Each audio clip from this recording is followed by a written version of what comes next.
उत्तर प्रदेश के दूसरी बार मुख्यमंत्री बनते ही योगी आदित्यनाथ एक बार फिर से एक्शन में है। मुख्तार अंसारी के खिलाफ बाराबंकी में गैंगस्टर एक्ट के तहत एक नया मुकदमा दर्ज किया गया है और पेशी के लिए लखनऊ भी कोर्ट के आदेश पर लाया गया है। इस मामले में बात करने के लिए हमारे साथ मुख्तार अंसारी के भाई लोकसभा सांसद अफजाल अंसारी साहब मौजूद हैं। सर, योगी सरकार एक बार फिर से जो दोबारा सत्ता में आई है फिर से एक्शन में है और मुकदमा गैंगस्टर एक्ट का एक नया दर्ज किया गया है।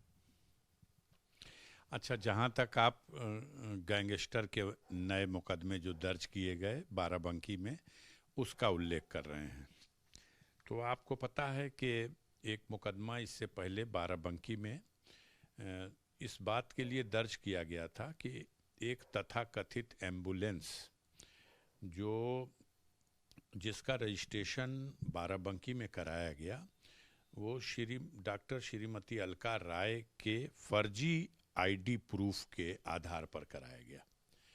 तो फर्जी आईडी प्रूफ के आधार पर यदि किसी वाहन का रजिस्ट्रेशन कराया जाता है तो ऐसी स्थिति में जो कानून है उस कानून में ये व्यवस्था है कि यदि ये साबित होता है कि किसने और किस ये कराया है, कोर्ट में साबित हो जाए, तो इसमें 6 महीने की सज़ा है। दुर्भाग्यपूर्ण परिस्थितियां ये हैं कि मीडिया के साथियों ने और बाराबंकी पुलिस ने इस मामले को बात का बतंगड़ बना करके और कुछ पुलिस के रिटायर अधिकारियों ने अपना नंबर बनाने के लिए उन्होंने वो तो एम्बुलेंस जो है वो विधायक निधि के पैसे से खरीदी गई, जो बेजा आरोप था, झूठा आरोप था। वो उस एम्बुलेंस को बिल्कुल किला बना दिया गया है, वो बुलेट प्रूफ है। जो बेजा आरोप था बिल्कुल बेबुनियाद था। उसमें सैटेलाइट फ़ोन लगे हुए हैं, ये बेजा आरोप था, बेबुनियाद था। लेकिन इसी तमाम झूठे बेबुनियाद आरोपों को मीडिया भी दिखाता रहा और मुकदमे की धारा भी 420, 467, 468 लगा दी गई। मामला उच्च न्यायालय तक गया। लखनऊ उच्च न्यायालय ने जब श्रीमती अलका राय को, डॉक्टर अलका राय को बेल दिया है, तो आप उस आर्डर को पढ़िए। उसमें उन्होंने कहा है कि रूल में ऐसे मामले के लिए 6 महीने की सज़ा है और इसको 8 महीने से आप लोग जेल में बंद किए हुए हैं और जमानत पे छोड़ दिया। सभी लोग करीब करीब इस मुकदमे में जिनको भी डाला गया बिना मतलब कि जिससे कोई मतलब नहीं, उनको फंसाया गया। आप जानते हैं क्यों फंसाया गया? फंसाया इसलिए गया कि ब्रजेश सिंह के खिलाफ जो गवाह आमादा हैं गवाही करने के लिए 15 जुलाई 2001 को उसरी में मुख्तार अंसारी के काफिले पर ब्रजेश सिंह त्रिभुवन सिंह ने जो AK-47 राइफल से आक्रमण किया, इस आक्रमण में 3 लोग मारे गए, 9 लोग और गोलियों से इंजर्ड हुए। 21 साल इस पुराने मामले में ट्रायल नहीं हो पा रहा है। राज्य सरकार और अभियोजन का पक्ष मुल्जिमान की मदद कर रहा है। तो गवाह को डराने के लिए, गवाह को धमकाने के लिए सुरेंद्र शर्मा को उसमें चालान कर दिया गया। क्यों? तो ड्राइवर है। इसराइल को चालान कर दिया गया। क्यों? तो वो उस एम्बुलेंस का ड्राइवर है। तमाम गवाहों को पकड़ पकड़ के चालान, क्या भाई, कि ये परेशान हो जाएं और बाज आ जाएं कि ब्रजेश सिंह के खिलाफ, त्रिभुवन सिंह के खिलाफ ये गवाही नहीं करेंगे। अब तो करीब करीब सबकी जमानत हो गई, अब क्या करें?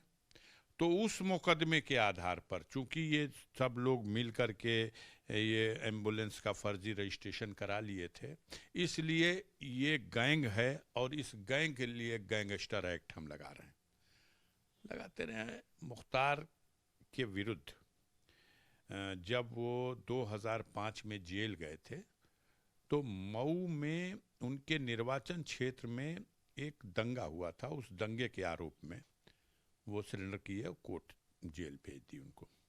उसका ट्रायल हो गया, वो बरी हो गए। उसके पूर्व उनके ऊपर कई मुकदमों के आरोप थे।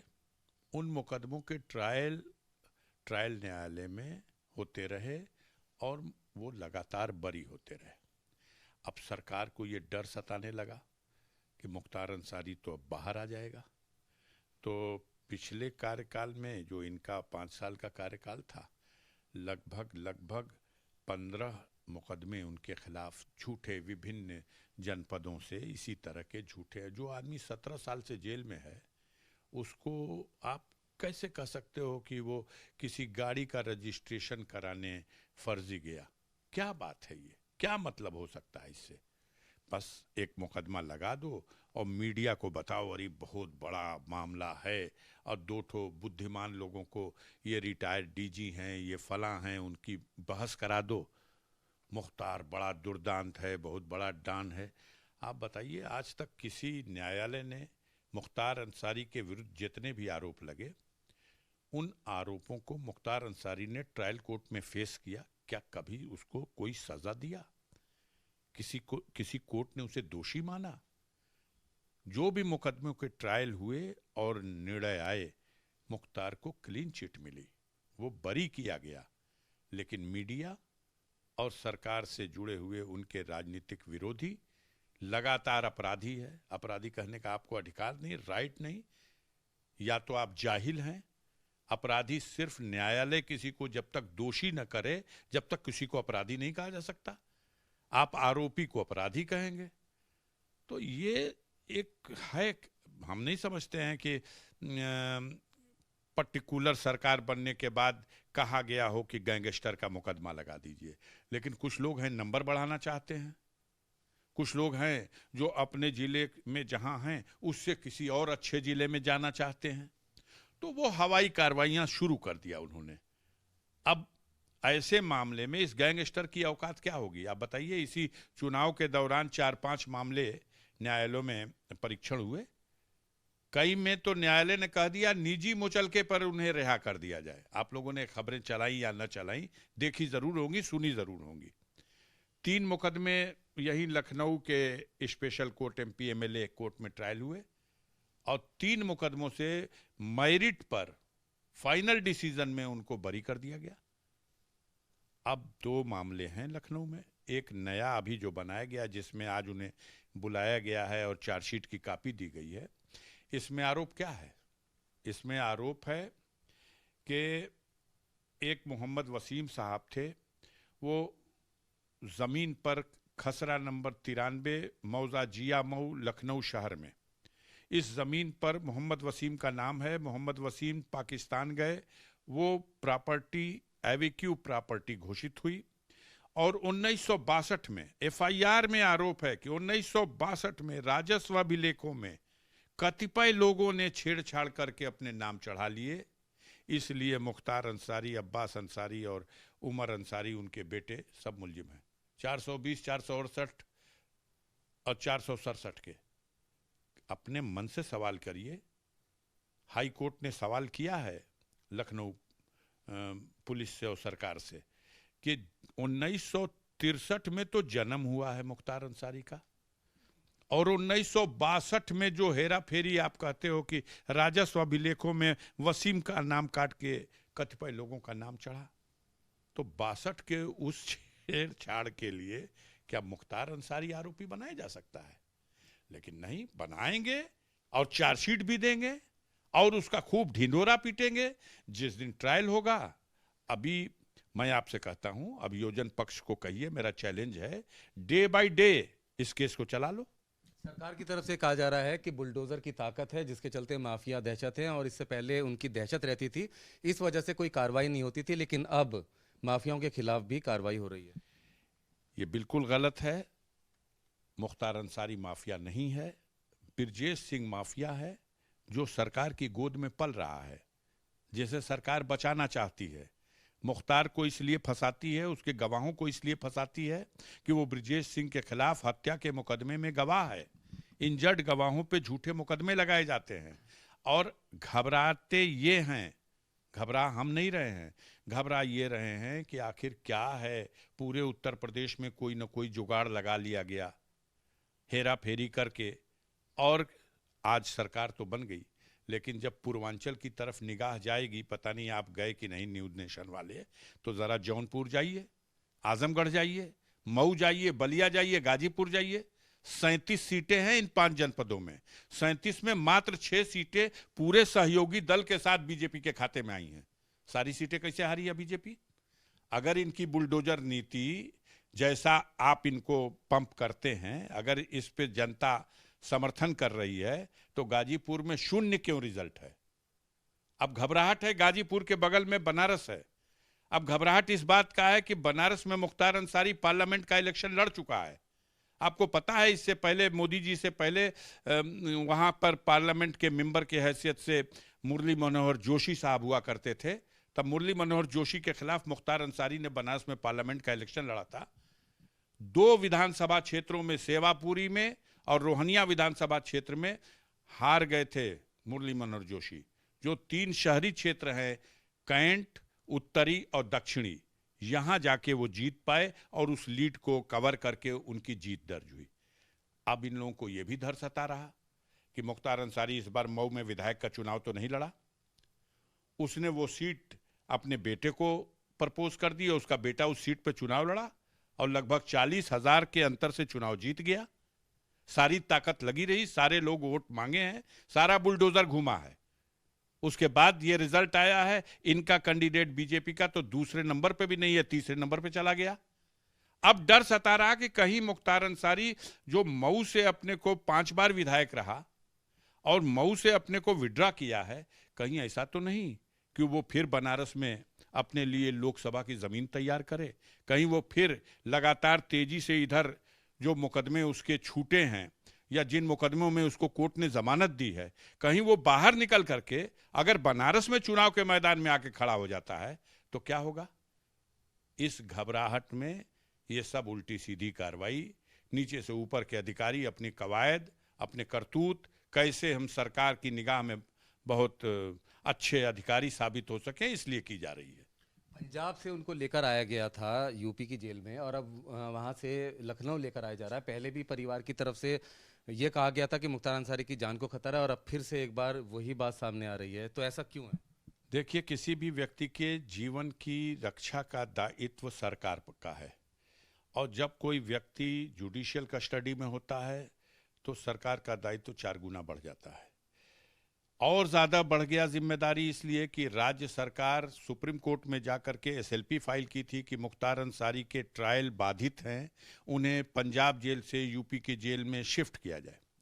और राज्य सरकार के इस एसएलपी पर सुनवाई करने के बाद सुप्रीम कोर्ट ने आदेश किया था कि मुख्तार की बीमारी का माकूल प्रबंध करते हुए, इलाज का और सुरक्षा का प्रबंध करते हुए उनको वहां से जेल शिफ्ट किया जाता है। वो अपना trial MP MLA court Prayagraj में उन दिनों चल रहा था, वहां उसको फेस करें और प्रयागराज कोर्ट एमपी एमएलए ये तय करे कि उनको बांदा जेल में रखा जाए या किस जेल में रखा जाए।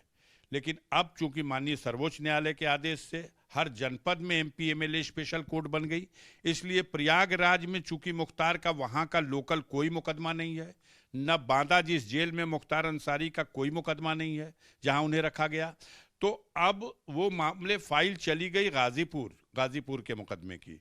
जो मऊ के थे मऊ चली गई, जो आजमगढ़ के थे आजमगढ़ गई, जो लखनऊ के थे लखनऊ चली आई। तो ऐसी स्थिति में प्रयागराज में तो कोई न मुकदमा है न कोई तारीख है, तो अब वहां बांदा जेल में न कोई मुकदमा है न कोई तारीख है, रखा है बांदा जेल में। अब किस जेल में रहेंगे ये तय करेगा, सुप्रीम कोर्ट के उस आदेश में स्पष्ट है। ये एमपी एमएलए स्पेशल कोर्ट जो ट्रायल कोर्ट है उनके मुकदमों की, वो तय करेगी। आज उनकी पेशी लखनऊ के एमपी एमएलए कोर्ट में है। लखनऊ की एमपी एमएलए कोर्ट अगर तय करेगी कि उन्हें लखनऊ में रखा जाए तो वहां रहेंगे, अगर वो तय करेगी कि वापस इन्हें बांदा जेल ही पहुंचाया जाए तो बांदा जेल जाएंगे। उसमें किसी की कोई वो नहीं है। हम लोग कानून में, संविधान में पूरी तरह से आस्था और विश्वास रखते हैं। हमारे देश की निष्पक्ष न्यायपालिकाएं हैं, स्वतंत्र न्यायपालिकाएं हैं। हमें गर्व है ये कहते हुए कि दुनिया के दूसरों देशों की तुलना में भारत की स्वतंत्र न्यायपालिकाओं पर ज़्यादा भरोसा जनता करती है और करना चाहिए। तो जैसा भी न्यायालय में हमारे ऊपर भी कोई आरोप है, किसी के ऊपर भी कोई आरोप है, उसका परीक्षण न्यायालय में हो और न्यायालय जो निर्णय लेगा, निचोड़ जो वो निकाले, उस निचोड़ के आधार पर तब कार्रवाई हो। ऐसा नहीं कि न्यायालय निर्दोष मान के किसी को बरी करे और आप उसे माफिया डॉन कहें। और जो असली माफिया डॉन ब्रजेश सिंह बैठा हुआ है बनारस में, जो सरकार की गोद में पल रहा, कल दाऊद इब्राहिम की गोद में पलता रहा, खेलता रहा, उसको संरक्षण प्रदान किया जाए। उसके खिलाफ चलने वाले मुकदमे में उसको कैसे बचाया जाए। मुख्तार अंसारी को इतना सताओ कि मुख्तार टूट जाए, लेकिन टूटने वाला नहीं है, दूसरी मिट्टी का बना हुआ इंसान है। मुख्तार की रगों में ब्रिगेडियर उस्मान का खून है, डॉक्टर एम ए अंसारी का खून है। ये वो शख्सियतें हैं जिन्होंने मुल्क की आज़ादी के लिए बलिदान दिया है, जिन्होंने देश की सीमाओं पर उसकी सुरक्षा में अपने अपने प्राणों की आहुति दी है। तो मुख्तार अंसारी इस तरह के दबाव से, इस तरह के परेशान किए जाने से घबराने वाला नहीं है, और न्यायालय में कानून के रास्ते से उनका बचाव करने के लिए उनके वकील तत्पर हैं और करेंगे। पंजाब की जेल से जब बांदा जेल लाया गया था उस समय भी परिवार की तरफ से काफ़ी आशंकाएं व्यक्त की गई थी, और अब जब लखनऊ लाया गया है तब भी रास्ते में एक गाड़ी खराब हुई उनके काफिले की, उसका मुद्दा क्यों बनाया गया? देखिए, मुद्दा इसलिए बनाया गया कि रूल है तो आप भी फॉलो करो, हम भी फॉलो करें। बांदा जेल में स्थिति ये है कि अधिकारी जाते हैं, बेटाइम जाते हैं, गेट के ऊपर डायरी में अपनी आमद नहीं लिखते, न बाहर निकलते हैं तो अपनी वापसी लिखते। कानून कहता है कि जेल सुपरिटेंडेंट भी अगर जेल के गेट के अंदर आएगा तो गेट डायरी पे लिखेगा, और बाहर जाएगा तो गेट डायरी पे लिखेगा। चाहे बंदी हो, चाहे अधिकारी हो, चाहे कर्मचारी हो, कोई भी जेल में प्रवेश और वापसी दोनों को दर्ज करना है और निहत्थे जाना है। मोबाइल नहीं होना चाहिए। ये लोग मोबाइल लेके जाते हैं, हथियार लेके जाते हैं। यहाँ तक कि कल जो गए हैं रात में ये लोग, तो एक बिना नंबर प्लेट वाली गाड़ी से गए हैं। आप बताओ, हम आप अगर बिना नंबर प्लेट की गाड़ी में बैठे तो अपराध है? और अधिकारी क्या कानून से ऊपर है? बिना नंबर प्लेट की गाड़ी, पूरी पिक्चर मौजूद है। वहां गए हैं, गेट में एंट्री भी नहीं करते हैं, और मनमाना आशंका इसलिए है कि लगातार दबाव बनाया जा रहा है कि भाई बृजेश सिंह के मामले में आप बाज आ जाओ, मत गवाही करो, मत उसके खिलाफ बयान दो। वो चहेता है इस सरकार का, भारत सरकार का, उत्तर प्रदेश की सरकार का चहेता है। उसको भले ही दाऊद इब्राहिम का सह अभियुक्त हो जे हॉस्पिटल कांड में, लेकिन हमारे देश के रहनुमाओं ने उसको राष्ट्रभक्त की संज्ञा दे दी है। और जो राष्ट्र के लिए मरने वाले लोग हैं, जिस परिवार के 12 लोग स्वतंत्रता संग्राम आंदोलन में अपनी आहुति दिए, उस परिवार के साथ ये जुल्म ढाया जा रहा है। क्या आशंका है आपको, ये मैं जानना चाहता हूँ। नहीं, आशंका तो है कि कोई भी षड्यंत्र ये कर रहे हैं और करते रहेंगे, झूठे मुकदमे फंसा रहे हैं, इसकी आशंका है। उनके, आप कह रहे हैं रास्ते में गाड़ी आते वक्त खराब हो गई, मीडिया के लोग चिल्लाने लगे वज्र गायब हो गया, वज्र गायब हो गया, फिर दूसरी गाड़ी आ गई। तो अलग अलग कभी अधिकारी कहते हैं इतने काफिलों के साथ क्यों जा रहा साहब, वो तो हीरो हो जा रहा। अरे उसको पैदल लाओ ना, वो हीरो है या हीरो रहेगा, क्योंकि आम जनता मानती है कि वो गरीबों का मसीहा है। तुम चिल्लाते रहो कि वो माफिया है। अभी साबित हुआ है, जनता की अदालत में साबित हो गया।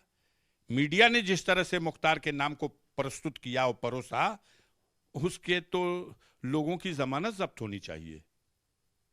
बताइए, सरकार आपकी, सिस्टम आपका, चुनाव आयोग पे पूरी तरह शिकंजा आपका, और आप ही खाते में दूसरे नंबर पे भी नहीं आ पाते, तीसरे नंबर पे चले जाते हैं। तो ऐसी स्थिति में अपने दिल की खींच है, निकाल रहे हैं, घबराहट है कि बनारस में कहीं वो तैयारी कर लेगा, बाहर निकल जाएगा, चुनाव लड़ लेगा, तो बनारस मोदी जी का क्षेत्र है, क्या होगा। इस सब की वजह से उसको ज़्यादा ही टारगेट पे लिया गया है। हम लोग मानते हैं कि जिस दिन मौत और हयात का दिन तय है, जिस दिन ऊपर वाले के यहाँ से परवाना कट जाएगा, दुनिया की कोई ताकत बचा नहीं सकती। और जब तक उसके यहाँ से परवाना नहीं कटा है, जब तक कोई मार नहीं सकता। और कोई चाहे कि मारने का डर दिखा करके झुका लेंगे, तो ये हो ही नहीं सकता, झुकने का सवाल ही नहीं पैदा होता। न्यूज़ नेशन न्यूज़ स्टेट से बात करने के लिए अफजाल साहब आपका बहुत बहुत शुक्रिया। दिल्ली से रुमान उल्लाह खान, न्यूज़ स्टेट, उत्तराखंड, उत्तर प्रदेश।